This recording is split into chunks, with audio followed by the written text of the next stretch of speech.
आजगाव येथील वसवाची तळे शाळेत विद्यार्थी आणि ग्रामस्थांसाठी रानभाजी प्रदर्शन व कृषी मार्गदर्शन कार्यक्रमाचे उत्साहपूर्ण आयोजन आज करण्यात आले. या उपक्रमाला परिसरातील ग्रामस्थांचा उत्स्फूर्त प्रतिसाद लाभला. कार्यक्रमाची सुरुवात मान्यवरांचे दीपप्रज्वलन करून देवी सरस्वतीच्या प्रतिमेला पुष्पहार अर्पण करण्यात आला. यावेळी केंद्रप्रमुख संजीवनी कोकीतकर, ग्रामपंचायत नितीन परब, शाळा व्यवस्थापन समितीच्या अध्यक्षा स्वाती पालव, मुख्याध्यापक अर्जुन रणशूर, शिक्षक प्रशांत परब, ग्रामपंचायत सदस्य प्रवीण पालव, ज्येष्ठ शिक्षणप्रेमी अर्जुन उर्फ भाऊ पालव तसेच शिक्षणतज्ज्ञ महादेव कापडी उपस्थित होते. कार्यक्रमात ज्येष्ठ नागरिक अर्जुन उर्फ भाऊ पालव यांनी परिसरातील विविध रानभाज्यांची सविस्तर माहिती देत त्यांचे पौष्टिक मूल्य, औषधी गुणधर्म आणि दैनंदिन जीवनातील उपयोग याविषयी मार्गदर्शन केले. त्यांच्या मार्गदर्शनाचा उपस्थितांनी लाभ घेतला. कार्यक्रमाचे सूत्रसंचालन मुख्याध्यापक अर्जुन रणशूर यांनी केले तर आभार प्रदर्शन शिक्षक प्रशांत परब यांनी मानले. यावेळी सुंदर गावडे, प्रकाश परब, शीतल नाईक, लक्ष्मी पालव, सुजाता कापडी, सुनंदा परब, राजश्री गावडे, सिया गावडे, उज्ज्वला परब, तनुजा कोळेकर, सानिका परब, ताई परब, रंजना कापडे, सुप्रिया गावडे, निलिमा गावडे, सुलोचना गावडे, श्रीमती कोळेकर, दुर्वाधुरी तसेच बचत गटाच्या सुशांती आरोंदेकर, अमृता गावडे, पूजा चराटकर, सचिन परब, सुनीता परब तसेच अंगणवाडी सेविका देविका गोवेकर, पूजा कोठावळे, ग्रामपंचायत कर्मचारी सुहास साटेलकर, प्रमोद दाभोलकर आदी उपस्थित होते. Madan Murkar, Konkan live, breaking, Ajgaon. नमस्कार. आज आजगाव वसवाचे तळे या शाळेमध्ये अतिशय स्तुत्य असा उपक्रम राबवला गेलेला आहे. तो म्हणजे रानभाज्या प्रदर्शन आणि कृषीविषयक मार्गदर्शन. अगदी छोटीशी शाळा, पण इतक्या मोठ्या संख्येने पालक, सर्व ग्रामस्थ इतक्या हिरिरीने सहभागी झाले आणि या सर्व मुलांना जे काही कृषीविषयक मार्गदर्शन असेल ते या आजोबांनी केलेलं आहे. तसेच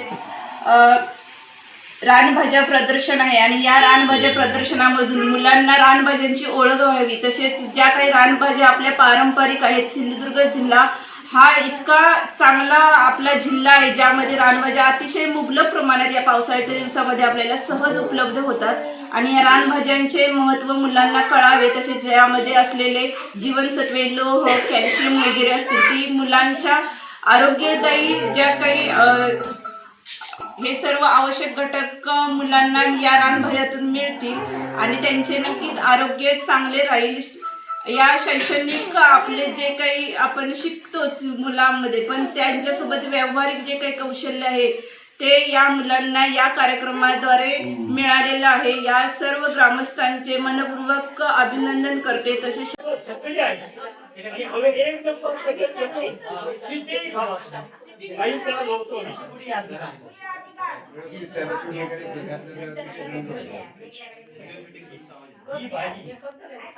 ही भाजी मूठ खाण्यापासून सगळ्यात इत्यादीचा जीवन सुटतो.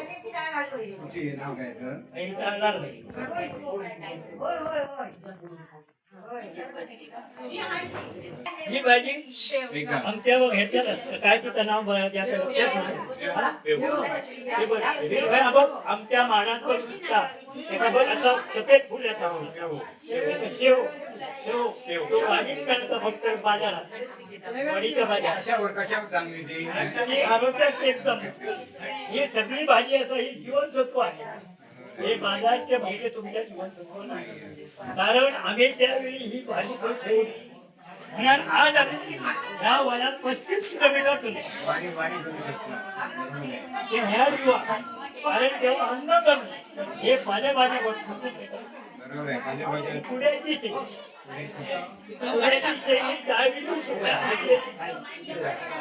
जास्तीत जास्त डायबिटीस झाल्यास पुण्याची भाजी खायची. पुण्याच्या भाजीचा बारीक करून त्याचा सकाळी सुद्धा आपण पाणी करून प्यायचं. इतकी आरोग्यात नाही. टाळकाळ हो निसर्गात आणि टाळकाळ्याचं औषधी म्हणजे ह्याचा एक नंबर औषध असतं. ह्याचा